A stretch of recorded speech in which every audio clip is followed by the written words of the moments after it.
What's up, guys? I'm Quarter Culprit. I'm going to work right now on my Honda Grom, and there's a very stupid reason for that. I'm on the Grom today because Wisconsin construction broke my Harley Davidson. Here, I'm going to enter the clip right here to show you, and I'm going to explain what happened after you watch the clip.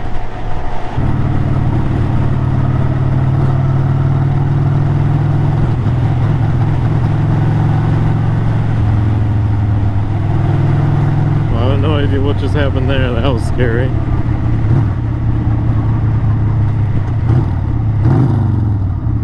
Oh no, I think my tag stopped working. Look at that.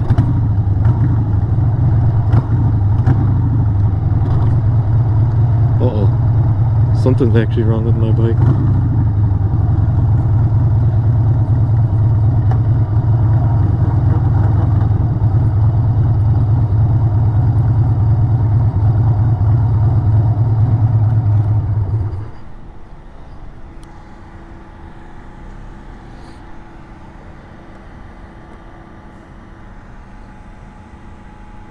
Uh-oh.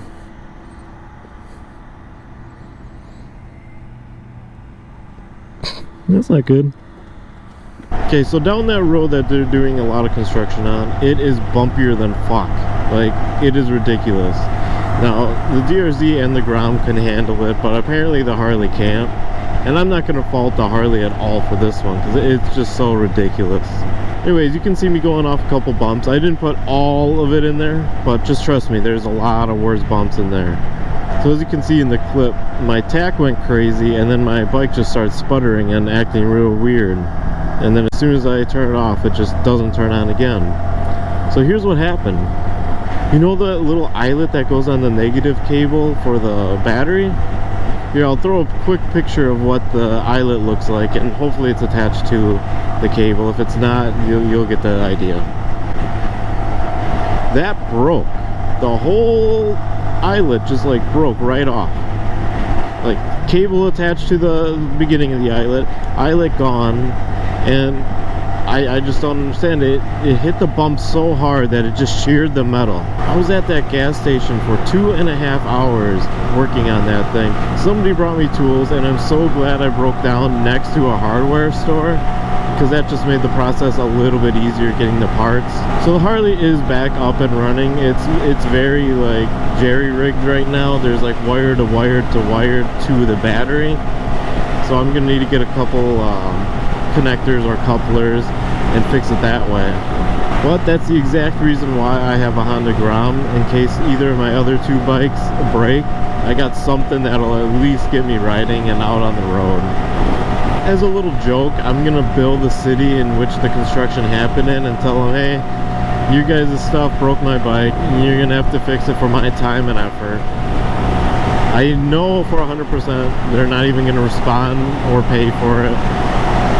And I just want them to understand that there are people like me that'll go out of their way to bug them.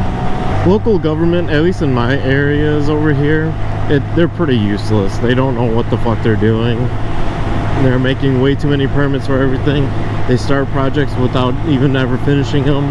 It's just to the point that it's like, it feels like it's parks and recreation, and it just shows how dysfunctional local government really is, and how there's a whole bunch of people running around like chickens with their head cut off, not knowing what they're doing. Now, speaking of some super unhelpful people, I'm gonna finish out this video by going to AutoZone. I gotta quickly go get some exhaust wrap ties or clamps, whatever you want to call them, because I'm putting in some new exhaust wrap for the new exhaust for the Harley that is kind of running but kind of not. So I guess I should probably get those parts as well here. Look at this big bad mean Jeep. You know, every time I go to AutoZone, it's always just an adventure to see if they're gonna know what they have to help me with or not.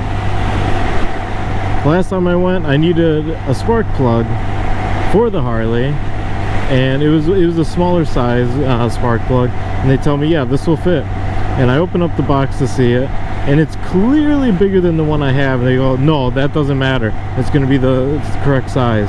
They would not accept the return right then and there, and So then I had to go all the way home and have to test it out, and I knew it wasn't gonna work. Open it up, try putting in there, nope, doesn't fit. Had to go back to AutoZone, and they're like, oh, well, we don't know how to help you, try a different AutoZone. I said, well, can't you just like look it up in the computer, go grab some spark plugs? And they're like, no, it doesn't work that way.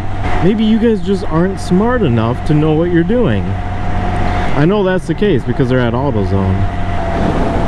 That place is called Battle Company.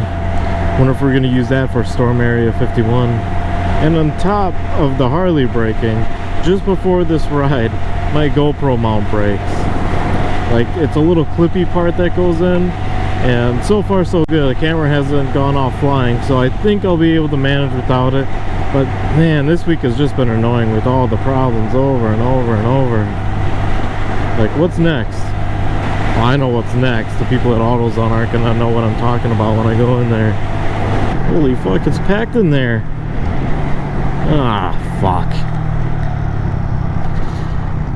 Get out of the zone, people. I need the zone. Lo and behold, AutoZone actually had what I needed. Took them like 10 minutes to fucking find the things I needed, but hey, we found them. Oh look, a second Jeep in this video. Okay, that's gonna cut it for this stupid adventure. If you like what you see, hit like, hit the subscribe button. You know, YouTube things. Other than that one, peace.